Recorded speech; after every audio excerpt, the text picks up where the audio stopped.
ಮಹೇಶ್ ಬಾಬು ಈ ಹೆಸರು ದಕ್ಷಿಣ ಭಾರತದಲ್ಲಿ ಮಾತ್ರವಲ್ಲದೆ ಉತ್ತರ ಭಾರತದಲ್ಲಿಯೂ ಕೂಡ ಸಖತ್ ಫೇಮಸ್ ಆಗಿದೆ ಹೆಸರು. ಇವರನ್ನು ಪ್ರೀತಿಯಿಂದ ಜನ ಪ್ರಿನ್ಸ್ ಮಹೇಶ್ ಬಾಬು ಅಂತಲೇ ಕರೆಯುತ್ತಾರೆ. ತಮ್ಮ ಮಾಸ್ ಹಾಗೂ ಆಕ್ಷನ್ ಚಿತ್ರಗಳ ಮೂಲಕ ದೇಶದಾದ್ಯಂತ ಪ್ರಖ್ಯಾತಿ ಪಡೆದಂತಹ ನಟ ಅನೇಕ ದಾಖಲೆಗಳನ್ನು ತಮ್ಮ ಚಿತ್ರಗಳ ಮೂಲಕ ತಮ್ಮ ನಟನೆಯ ಮೂಲಕ ಸಾಗರಪಡಿಸಿ ಟಾಲಿವುಡ್ ನಟರ ಪೈಕಿ ಪ್ರಿನ್ಸ್ ಮಹೇಶ್ ಬಾಬು ಮೊದಲ ಸಾಲಿನಲ್ಲಿ ಬರುತ್ತಾರೆ. ದಕ್ಷಿಣದ ಪೇಡ ನಟರಲ್ಲಿ ಒಬ್ಬರಾದ ಮಹೇಶ್ ಬಾಬು ಹೆಚ್ಚಿಗೆ ಯಾವ ರಿಮೇಕ್ ಸಿನಿಮಾಗಳಲ್ಲಿ ನಟಿಸದ ಕೆಲವೇ ಜನರ ಪೈಕಿ ಇವರು ಕೂಡ ಒಬ್ಬರು. ಇವತ್ತಿನ ಈ ವಿಡಿಯೋದಲ್ಲಿ ಇವರ ಬಗ್ಗೆ ತಿಳಿಯೋಣ. ಮಹೇಶ್ ಬಾಬು ಅವರ ನಿಜವಾದ ಹೆಸರು ಕಟ್ಟಮನೇನಿ ಮಹೇಶ್ ಬಾಬು. ಇವರು ಮದ್ರಾಸ್ನಲ್ಲಿ 1975 ಆಗಸ್ಟ್ 9ನೇ ತಾರೀಕಂದು ಜನಿಸುತ್ತಾರೆ. ತಮ್ಮ ಬಾಲ್ಯದ ಹೆಚ್ಚಿನ ಸಮಯವನ್ನು ಅವರು ಚೆನ್ನೈನ ಅವರ ಅಜ್ಜಿ ಮನೆಯಲ್ಲೇ ಕಳೆಯುತ್ತಾರೆ. ಇನ್ನು ಮಹೇಶ್ ಬಾಬು ಅವರನ್ನು ಟಾಲಿವುಡ್ ನಲ್ಲಿ ಪ್ರಿನ್ಸ್ ಮಹೇಶ್ ಬಾಬು ಅಂತಾನೆ ಕರೆಯಲಾಗುತ್ತದೆ. ಕಾರಣ ಅವರು ತೆಲುಗಿನ ಸೂಪರ್ ಸ್ಟಾರ್ ನಟ ಅಂತಾನೆ ಖ್ಯಾತಿ ಹೊಂದಿದ್ದ ಕೃಷ್ಣ ಅವರ ಮಗ.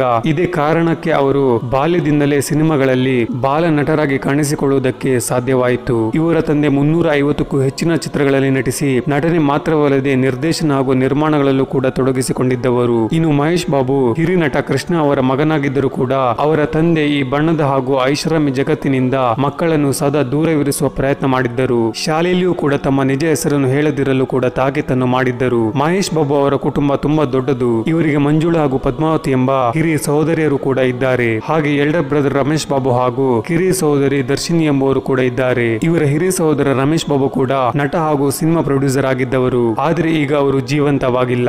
ಇವರ ಸಹೋದರಿಯಾದ ಮಂಜುಳಾ ಅವರು ಕೂಡ ನಟಿ ಹಾಗೂ ಪ್ರೊಡ್ಯೂಸರ್ ಹಾಗೂ ತೆಲುಗಿನ ಚಿತ್ರರಂಗದ ಹಿರಿಯ ನಟಿ ಹಾಗೂ ನಿಮ್ರತ ವಿಜಯ ನಿರ್ಮಲಾ ಇವರ ಮಲತಾಯಿ. ನಟ ರಮೇಶ್ ಬಾಬು ಕೂಡ ಇವರ ಸ್ಟೆಪ್ ಬ್ರದರ್ ಕೂಡ ಹೌದು. ಇನ್ನು ರಮೇಶ್ ಬಾಬು ಅವರು ಚೆನ್ನೈನ Saint beads Anglo higher secondary school ನಲ್ಲಿ ತಮ್ಮ ಶಾಲಾ ಶಿಕ್ಷಣವನ್ನು ಮುಗಿಸಿದರು ಹಾಗೂ ಚೆನ್ನೈನ ಲಯೋಲಾ ಕಾಲೇಜ್ ನಲ್ಲಿ ಅವರು ತಮ್ಮ ಕಾಲೇಜು ವ್ಯಾಸಂಗವನ್ನು ಪೂರ್ತಿ ಮಾಡಿದರು. ಇವರು ಹೇಳಿದಂತೆ ಇವರಿಗೆ ಕಾಲೇಜಿನಲ್ಲಿ ಓದುವಾಗ ತಮಿಳು ನಟ ದಳಪತಿ ವಿಜಯ್ ಕ್ಲೋಸ್ ಸ್ನೇಹಿತ ಹಾಗೂ ಸಹಪಾಠಿ ಕೂಡ ಆಗಿದ್ದರು. ಇನ್ನು ಮಹೇಶ್ ಬಾಬು ಅವರ ಮದುವೆ 2005 ಫೆಬ್ರವರಿ 10ರಂದು ನಟಿ ನಮ್ರತ ಜೊತೆ ನೆರವೇರುತ್ತದೆ. ಇವರಿಬ್ಬರು ಕೂಡ 2002ರ ತಮ್ಮ ವಂಶಿ ಚಿತ್ರದ ಶೂಟಿಂಗ್ ನಲ್ಲಿ ಪರಸ್ಪರ ಪ್ರೀತಿಸುವುದಕ್ಕೆ ಶುರು ಮಾಡಿದವರು ಹಾಗೂ ಇದಾಗಿ 3 ತಿಂಗಳ ನಂತರ ಅಥೋಡೋ ಎಂಬ ಚಿತ್ರದ ಶೂಟಿಂಗ್ ವೇಳೆ ಮುಂಬೈ ಹೋಟೆಲ್ ಒಂದರಲ್ಲಿ ಇಬ್ಬರು ಕೂಡ ಮದುವೆಯಾಗುತ್ತಾರೆ. ಇನ್ನು ಮಹೇಶ್ ಬಾಬು ಈ ದಂಪತಿಗೆ ಗೌತಮ್ ಕೃಷ್ಣ ಹಾಗೂ ಸಿತಾರ ಎಂಬ ಇಬ್ಬರು ಮಕ್ಕಳಿದ್ದಾರೆ. ಮಹೇಶ್ ಬಾಬು ಅವರ ಪತ್ನಿ ಆದಂತಹ ನಮ್ರತ 1993ರಲ್ಲಿ ನಡೆದಂತಹ ಫೆಮಿನಾ ಮಿಸ್ ಇಂಡಿಯಾದ ವಿನ್ನರ್ ಕೂಡ ಹೌದು. ನಮ್ರತ ಮಹೇಶ್ ಬಾಬುಗಿಂತಲೂ ವಯಸ್ಸಿನಲ್ಲಿ 3 ವರ್ಷ ದೊಡ್ಡವರು. ಇವರು ನಮ್ಮ ಕನ್ನಡದಲ್ಲಿ ರವಿಚಂದ್ರನ್ ಜೊತೆ ಚೋರ ಚಿತ್ತ ಚೋರ ಎಂಬ ಚಿತ್ರದಲ್ಲಿ ಕೂಡ ನಟಿಸಿದ್ದಾರೆ. ಇನ್ನು ಮಹೇಶ್ ಬಾಬು ಅವರ ಮಾತೃಭಾಷೆ ತೆಲುಗು ಆಗಿದ್ದರೂ ಕೂಡ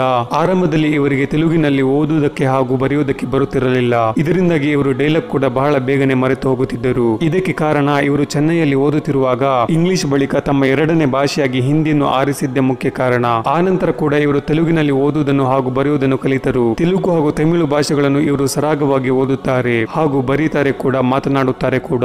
ಬಾಲ ನಟರಾದ ಮಹೇಶ್ ಬಾಬು 4ನೇ ವಯಸ್ಸಿನಲ್ಲಿಯೇ ತಮ್ಮ ಬಾಲ ನಟನೆಯ ಡೆಬ್ಯೂವನ್ನು ಶುರು ಮಾಡಿದರು. ಇದಾಗಿ ಮುಂದೆ 9 ವರ್ಷಗಳ ಕಾಲ ತಮ್ಮ ತಂದೆಯ ಆಶಯದ ಮೇರೆಗೆ ಚಿತ್ರರಂಗದಿಂದ ಬಹುದೀರ್ಘವಾದ ಬ್ರೇಕ್ ಅನ್ನು ಪಡೆಯಬೇಕಾಯಿತು. ಕಾರಣ ಸಿನಿಮಾಗಿಂತಲೂ ಮುಂಚೆ ತಮ್ಮ ಎಜುಕೇಶನ್ ಮೇಲೆ ಗಮನ ಹರಿಸಬೇಕು ಎಂಬುದು ಅವರ ತಂದೆಯ ಕೋರಿಕೆ ಆಗಿತ್ತು. ಇವರು 1999ರಲ್ಲಿ ತೆರೆಗೆ ಬಂದ ರಾಜಕುಮಾರುಡು ತಮ್ಮ ನಟನೆಯ ಲೀಡ್ ಚಿತ್ರ. ಈ ಚಿತ್ರ ಸೂಪರ್ ಹಿಟ್ ಸಾಧಿಸಿದಲ್ಲದೆ ಈ ಚಿತ್ರಕ್ಕಾಗಿ ಮಹೇಶ್ ಬಾಬು ಶ್ರೇಷ್ಠ ನಂದಿ ಅವಾರ್ಡ್ಸ್ ಅನ್ನು ಬೆಸ್ಟ್ ಮೇಲ್ ಆಕ್ಟರ್ಸ್ ಡೆಬ್ಯೂ ವಿಭಾಗದಲ್ಲಿ ಪಡೆದರು. ಅವರ ಮೊದಲ ಚಿತ್ರ ಹಿಟ್ ಆದಂತೆ ಅವರ ಮುಂದಿನ 2 ಚಿತ್ರಗಳು ಫ್ಲಾಪ್ ಆದವು. ಆದರೆ 2003ರಲ್ಲಿ ತೆರೆಗೆ ಬಂದ ಒಕ್ಕುಡು ಚಿತ್ರ ಆ ವರ್ಷದ ಹೈಯೆಸ್ಟ್ ಗ್ರಾಸರ್ ಚಿತ್ರವಾಗಿ ಟಾಲಿವುಡ್ ನಲ್ಲಿ ಭರ್ಜರಿ ಸೌಂಡ್ ಅನ್ನು ಮಾಡಿತ್ತು. ಈ ಚಿತ್ರದ ನಟನೆಯಲ್ಲಿ ಮಹೇಶ್ ಬಾಬು ತಮ್ಮ best actor film fair award ಅನ್ನು ಕೂಡ ಪಡೆದಿದ್ದರು. 2004ರಲ್ಲಿ ಇವರ ಅಥೋಡೋ ಚಿತ್ರ ಫ್ಲಾಪ್ ಆದ ನಂತರ ಇವರು ಬಹು ಎಚ್ಚರದಿಂದ ಡೇಟ್ಸ್ ಅನ್ನು ಕೊಡುವುದಕ್ಕೆ ಶುರು ಮಾಡಿದರು. ಪರಿಣಾಮವಾಗಿ 2006ರಲ್ಲಿ ತೆರೆಗೆ ಬಂದ ಪೊಕ್ಕಿರಿ ಚಿತ್ರಕ್ಕೆ ಸಹಿ ಮಾಡಿದರು. ಈ ಒಂದು ಚಿತ್ರ ಆವರೆಗಿನ ಎಲ್ಲ ದಾಖಲೆಗಳನ್ನು ಮುರಿದು ಹಿಟ್ ಅನ್ನು ಸಾಧಿಸಿತು. ಇವರ ಸೂಪರ್ ಹಿಟ್ ಆದ ಪೋಖ್ರಿ ಚಿತ್ರವನ್ನು ತಮಿಳಿನಲ್ಲಿ ನಟ ವಿಜಯ್ ರಿಮೇಕ್ ಮಾಡಿದರು ಹಾಗೂ ಕನ್ನಡದಲ್ಲಿ ನಟ ದರ್ಶನ ಅಭಿನಯದ ಪೋರ್ಕಿಯಾಗಿ ಅದು ರಿಮೇಕ್ ಆಯಿತು. ಹಿಂದಿಯಲ್ಲಿ ಸಲ್ಮಾನ್ ಖಾನ್ ವಾಂಟೆಡ್ ಎಂಬ ಹೆಸರಿನಲ್ಲಿ ಇದರ ರಿಮೇಕ್ ಅನ್ನು ಮಾಡಿದರು. 2011ರಲ್ಲಿ ತೆರೆಗೆ ಬಂದ ಇವರ ಸೂಪರ್ ಹಿಟ್ ಆದಂತಹ ದೂಕುಡು ಚಿತ್ರದಲ್ಲಿ ನಟಿ ಸಮಂತ ನಟಿಸಿದ್ದರು. ಈ ಚಿತ್ರ ಕೂಡ ಸದ್ದನ್ನು ಮಾಡಿದ್ದು ದೂಕುಡು ಚಿತ್ರ ಈ ಭರ್ಜರಿ ಯಶಸ್ವಿನಿಂದಾಗಿ ಅಷ್ಟು ಹೆಚ್ಚು ಹಣ ಗಳಿಕೆ ಮಾಡಿದ್ದರಿಂದ ಸಂಭಾವನೆಯಾಗಿ ಮಹೇಶ್ ಬಾಬು ಅವರು 1.2 ಮಿಲಿಯನ್ ಹಣ ಪಡೆದಿದ್ದ ಸಂಗತಿ ಆಗ ವರದಿಯಾಯಿತು. ಇದೇ ಕಾರಣಕ್ಕೆ ಇವರ ಮನೆ ಮೇಲೆ ಆಗ ಐಟಿ ರೈಡ್ ಕೂಡ ಆಯಿತು. ಅದೇನು ಯಶಸ್ಸಿನೂ ಆಗಿರಲಿಲ್ಲ.